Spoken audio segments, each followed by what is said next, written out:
아니냐 뭐 이런 얘기를 저도 인터넷에서 본 적도 있고. 진피 같은 경우에는 얇은 피부 밑에 쿠션처럼 깔아주는. 네, 맞습니다. 좋은 비유고요. 네. 네. 안녕하세요. LT성형외과 임정환 원장입니다. 오늘은 이태원 원장님을 모시고 코성형에 관련된 얘기를 좀 해보도록 하겠습니다. 원장님 안녕하세요. 안녕하세요. 이태원 원장입니다. 네, 원장님 요새 코성형 상담 분위기가 예전이랑 저는 좀 다른 것 같은데, 예전에는 콧대나 코끝 모양을 말씀하시는 분들이 많았다고 하면 요즘은 좀 재료 이야기를 하시는 분들이 많은 것 같아요. 이제 상담 받으시는 분들도 정보를 좀 많이 찾아보고 오시다 보니까 뭐 이 재료는 좋다더라, 뭐 아니면 이 재료는 꼭 피해야 된다더라, 뭐 이런 얘기들을 많이 듣고 오시는 것 같습니다. 대표적인 이제 연골 재료라고 하면 어떤 게 있을까요? 저희가 코 수술에서 사용할 수 있는 대표적인 재료로는 일단 코 자체에서 채취할 수 있는 비중격 연골이 가장 대표적인 연골이 되겠고요. 그 외에 귀연골도 사용할 수 있고 갈비뼈에 있는 늑연골 종류도 사용할 수 있습니다. 그 재료가 다양한 만큼 사실 이 재료가만의 이제 특성과 쓰이는 자리가 각자 다 다른 건데, 무조건 어떤 좋은 재료를 고르는 게 아니라 이제 내 코에 어떤 재료가 필요한지를 그런 걸 봐야 되겠죠. 네, 뭐 모든 수술이 똑같은 수술이 아니고 이제 개인마다 수술이 다르기 때문에 내 현재 코에 어떤 방향으로 변할지 수술의 목표에 맞는 연골이 보통 다 다르다고 보시면 되겠고, 정답이 정해져 있는 게 아니라 내 개인의 상태에 따라서 적합한 연골을 선택하는 게 중요하다고 보시면 될 것 같습니다. 네, 좋습니다. 오늘은 그러면은 코성형을 고민하는 분들이 실제로 어떤 궁금해하는 질문들을 가지고 갈비뼈 연골, 기증늑 연골, 진피나 실리콘, 무보형물 수술, 재수술 이런 것들까지 최대한 좀 쉽게 얘기를 나눠보도록 하겠습니다. 네. 최근에 코성형 재료 이야기에서 가장 많이 나오는 재료가 바로 이제 갈비뼈 연골인 것 같죠. 네, 그렇죠. 네, 자가늑 연골과 기증늑 연골이 있는데 어떻게 다른지 혹시 간단하게 설명해 주실 수 있나요? 네. 갈비 연골, 즉 늑연골이라고 하는 것은 크게 자가늑 연골이랑 기증늑 연골로 나뉘게 되는데요. 자가늑 연골은 말 그대로 내 갈비뼈 쪽에 연골도 같이 있습니다. 갈비뼈 앞에 있는 연골을 채취해서 수술에 사용하게 되는 거라고 보시면 되시고, 기증늑 연골은 기증된 늑연골을 의료용으로 처리를 한 뒤에 사용하는 재료라고 보시면 됩니다. 결국에 이제 코를 세우는데 필요한 기둥이 되는 중요한 재료가 필요한데, 그 재료를 내 몸에서 가져오느냐 아니면은 다른 곳에서 가져오느냐, 그 차이라고 보면 되겠죠. 네, 그렇게 이해하시면 쉽습니다. 네. 자가늑 연골은 좀 갈비뼈 앞쪽에 있는 거다 보니까 비교적 양이 충분하고, 그리고 탄성이나 힘이 굉장히 좋아요. 그래서 받쳐주는 힘이 좋아서 코끝에 이제 지지력이 많이 필요한 경우에 사용하면은 도움이 되고, 그런 경우에 좀 고려를 할 수 있고요. 그래서 심하게 구축이 온 코라든지 뭐 여러 번 재수술을 한 경우, 또 코끝이 많이 처졌다든지 코끝이 짧아져서 지지력이 좀 많이 필요한 경우, 그리고 장기적으로 안정성을 좀 중요하게 생각하시는 분들의 경우에 선택하시면 좀 도움이 되고요. 반대로 이제 기증늑이 고려될 수 있는 경우는 아무래도 자가늑의 경우에는 채취를 하는 흉터, 그리고 통증, 뭐 이런 부담이 있을 수 있으니 흉터나 통증이 싫다, 좀 가볍게 간단하게 수술을 하고 싶다 하시는 분들의 선택을 할 수 있는 부분이 되겠습니다. 그러면 이제 자가늑 같은 경우에는 본인의 갈비뼈 연골을, 갈비 연골을 채취한다는 점에서 약간 추가적인 절개나 수술이 들어가기 때문에 좀 부담이 될 것 같아요. 맞습니다. 연골 자체에 이제 기증늑과 자가늑 자체를 둘이 놓고 비교한다면 뭐 생체 역학적인 특성 자체는 자가늑 연골이 당연히 조금 더 우수하겠죠. 그렇지만 기증늑 연골이 그렇다고 해서 코 수술에 쓰기 어려울 정도로 뭐 탄성이나 강도가 약하다든지 그런 건 아니기 때문에 충분한 강도를 가지고 있기 때문에 기증늑도 자가늑과 비슷하게 수술에서 잘 쓸 수 있는 재료라고 보시면 되시고, 자가늑 수술에 있어서 말씀하신 흉터나 뭐 통증 같은 부분을 좀 염려하는 분들은 아무래도 기증늑을 사용하시는 게 조금 더 도움이 되겠죠. 결국에 이제 자가늑 연골 같은 경우에는 장점이 어느 정도 있고, 대신에 이제 늑연골 같은 경우에는 내 가슴에서 채취하지는 않아도 되기 때문에 채취 부담을 좀 줄일 수는 있는 게 장점인 거네요. 네, 그렇죠.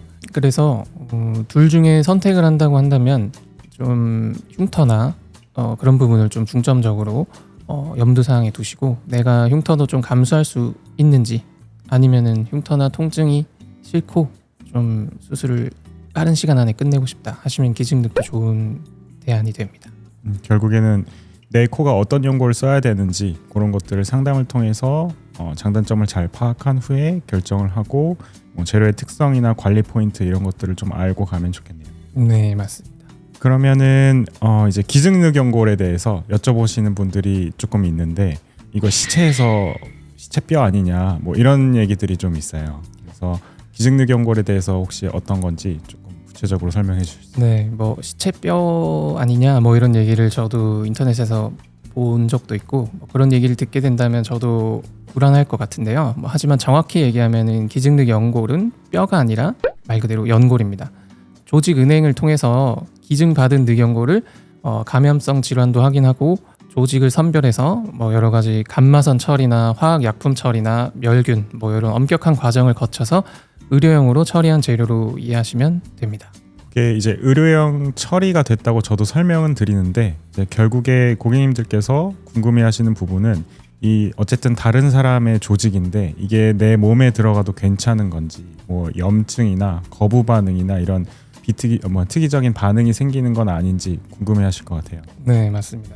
기증늑 연골은 뭐 심장이나 신장 뭐 이런 살아있는 기능을 하는 장기를 이식하는 게 아니라 구조를 지지하는 역할을 하는 연골 조직을 이식하는 것이기 때문에 연골 내에 있는 세포나 뭐 지방, 혈액 뭐 이런 성분들은 대부분 제거되거나 기능하지 않는 상태라고 보시면 되고 몸 안에 들어가게 되면은 지지체 역할을 하면서 주변 조직이랑 융화되면서 안정화되게 됩니다. 그러면 자리를 잡으면 결국에 이제 안정되게 이제 버틸 수 있는 그런 네. 지지체 역할을 할 수 있다는 건데 네. 그러면 염증이나 이런 거는 어떻게 보시나요? 많은 분들이 좀 염증을 걱정을 하시는데 현재 사용되는 기증늑 연골이 엄격한 기증자 선별 과정을 포함해서 뭐 감염 검사, 뭐 가공, 멸균 아까 말씀드렸던 그런 여러 가지 과정을 거쳐서 공급이 되기 때문에 비교적 안전하다고 보시면 되시고 수술이기 때문에 뭐 당연히 감염 위험이 0%는 아닙니다. 일정 부분의 감염의 위험이 있지만 뭐 기증늑이라서 감염이 더 잘 된다 뭐 이렇게 단정할 수 있는 근거는 부족하다고 보시면 될 것 같습니다. 오히려 뭐 자체에 의한 감염이라기보다는 뭐 수술의 환경이나 수술하는 수술자의 술기, 뭐 수술 후의 관리 이런 요소들이 더 중요한 요소라고 보시면 될 것 같습니다. 기증 이런 걸 했을 경우에는 장기 이식을 받았을 때 반발 약간 있잖아요. 그런 건 없나요? 그 장기를 이식을 해서 그 장기의 기능이 있잖아요. 심장을 이식한다든지 뭐 심장의 기능을 살리는 그런 장기 이식들은 세포가 살아있는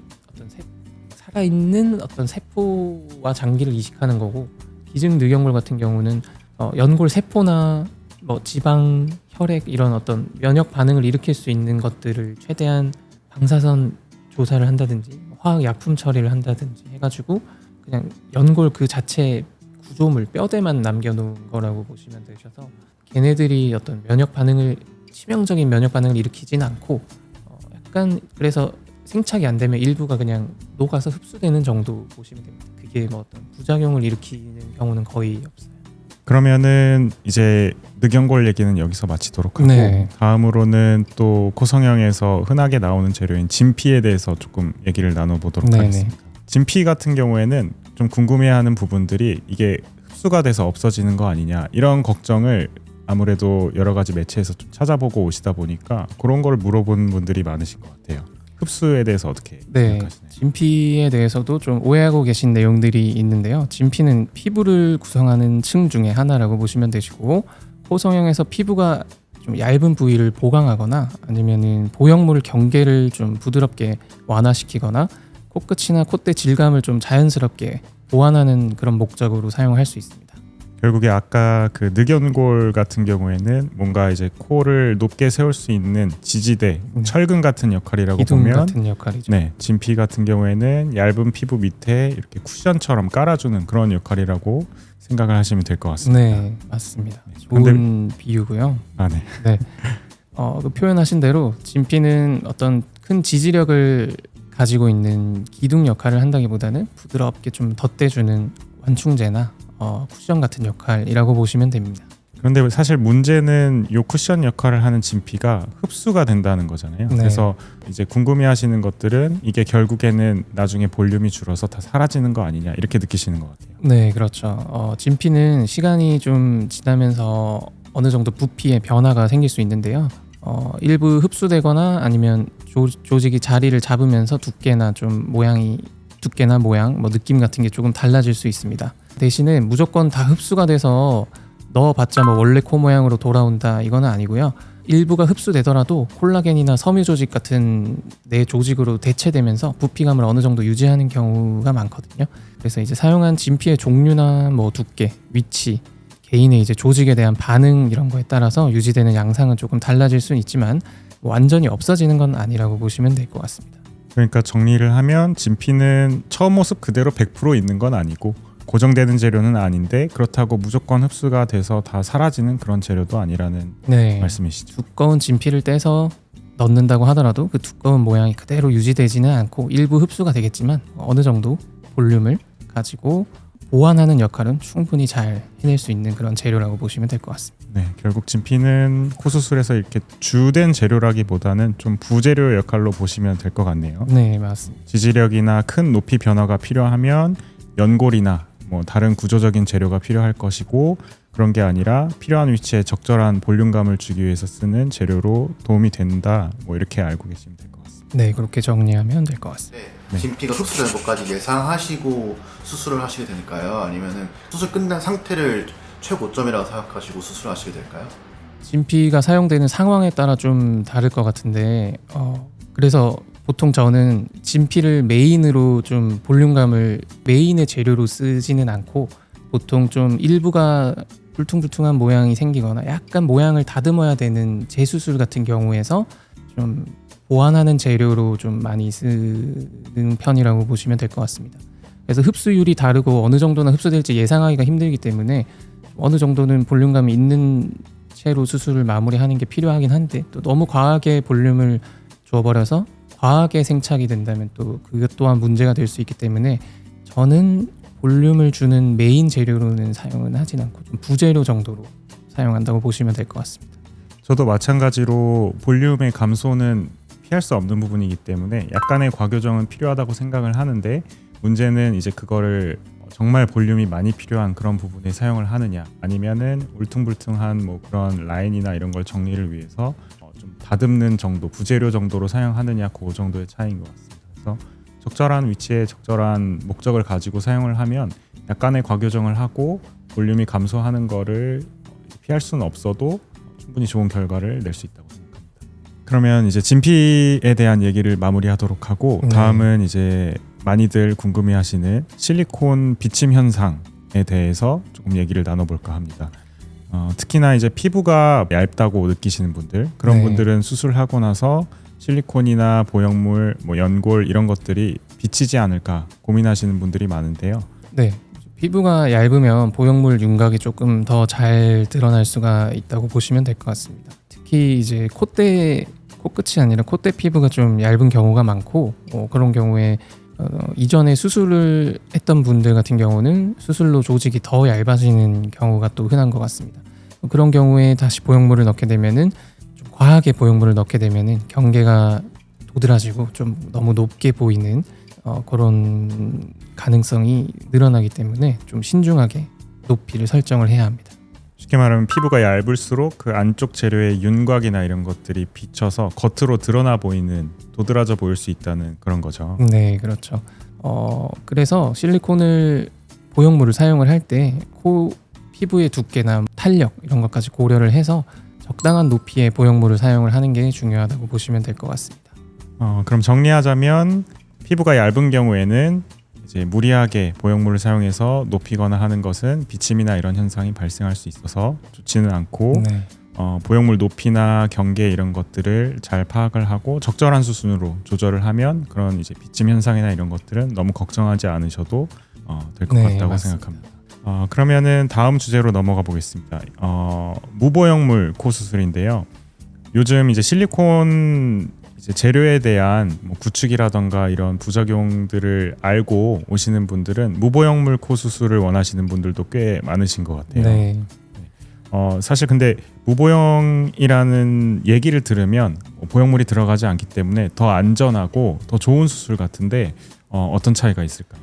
무보형물 수술이라고 무조건 더 좋은 방법이라고 말하기는 어렵고, 많은 분들이 조금 오해를 하고 계시는 게 무보형물 수술이다 하면 아무것도 안 넣는 수술이다 뭐 이렇게 생각을 하시기도 하는데, 실리콘 같은 인공 보형물을 쓰지 않는 것이지 아무 재료도 쓰지 않는다는 의미는 아닙니다. 코끝을 세우는 뭐 비중격 연골이나 뭐 늑연골 같은 기둥이 되는 재료는 당연히 반드시 필요하다고 보시면 되시고, 그 외에 귀연골, 뭐 진피, 근막 이런 자가 조직이나 재료들을 같이 쓸 수 있는 수술이라고 보시면 될 것 같습니다. 결국에는 아무것도 안 넣는 것은 아니고 어쨌든 넣기는 넣는데 이제 네. 실리콘과 같은 그런 이제 보형물 재료를 넣지는 않는다. 내 몸에서 채취한 대체되는 재료들을 가지고 하는 수술이다라고 보면 될 것 같은데, 그러면은 이제 누구나 다 원한다면 무보형물 수술이 가능할까요? 그건 아닙니다. 콧대 높이에 좀 큰 변화가 필요하지 않을 정도로 콧대 높이가 좀 어느 정도 있으신 분들의 경우나 코끝의 모양 위주로 좀 보완을 하시는 경우에는 무보형물 방향을 좀 고려를 할 수 있는데요.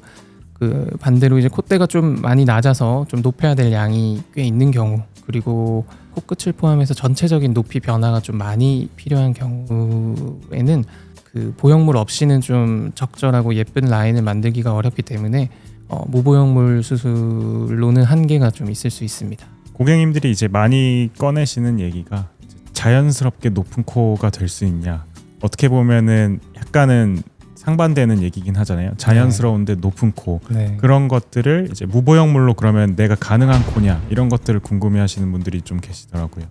보형물이 없다고 해서 무조건 자연스러운 느낌을 준다는 것은 아닌 것 같고요. 내 얼굴이나 뭐 코의 기존의 모양에 맞게 측면의 라인이나 뭐 이런 여러 가지를 고려해서 적당한 높이로 높였을 때 그 코가 자연스럽고 예쁜 코가 되는 거지, 뭐 보형물을 안 쓰면 자연스럽고 보형물을 쓰면 뭐 티가 나고 이런 건 아닌 것 같습니다.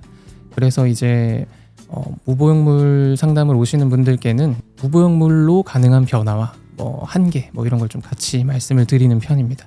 자, 그러면은 이제 코 수술 후에 관리, 뭐 걱정하시는 수술 후 염증이라던가 아니면 또 붓기가 빨리 빠지고 싶어 하시는 분들도 많으시잖아요. 네. 그래서 그런 염증과 붓기 관리 궁금해하실 것 같은데 어떻게 보시나요? 코는 수술만큼 수술 후의 관리도 아주 중요하다고 보시면 그렇죠. 되는데요. 수술 후에 일정 기간 동안 좀 조직이 자리를 잡고 붓기가 빠지고 연골이나 보형물이 안정되는 과정이 필요하다고 보시면 됩니다. 네, 그러면은 코 수술 후에 관리에 대해서 좀 얘기를 해볼 건데요. 코 수술은 사실 수술도 중요하지만 수술 후 관리가 굉장히 중요하잖아요.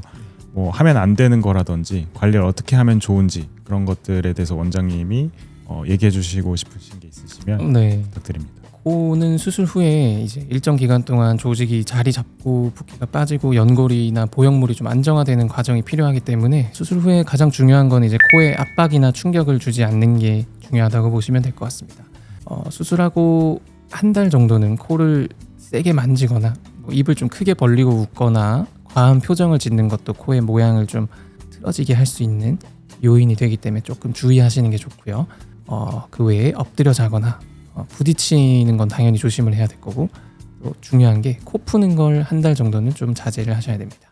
근데 이게 답답하니까 자기도 모르게 코를 좀 이렇게 세게 푼다든지 네. 아니면은 못 참는 거, 재채기나 뭐 이런 것들까지는 어떻게 하냐, 네. 이런 분들도 좀 계시는 것 같아요. 맞습니다. 수술 후에 그래도 코가 좀 붓고 답답하기 때문에 코를 좀 풀거나 하시는 분들이 있는데, 코를 세게 푸는 행동은 수술 한 달 정도까지는 좀 피하시는 게 좋고, 코 안에 상처가 회복되는 시기이기 때문에 분비물이 좀 나오거나 하더라도 세게 풀기보다는 가볍게 닦는 정도로 마무리하시는 게 좋고, 각 병원, 수술한 병원에서 안내하는 방법들이 있을 겁니다. 코 세척이라든지 코 연고 바르기라든지 뭐 그런 부분으로 관리를 하시는 게 가장 좋습니다.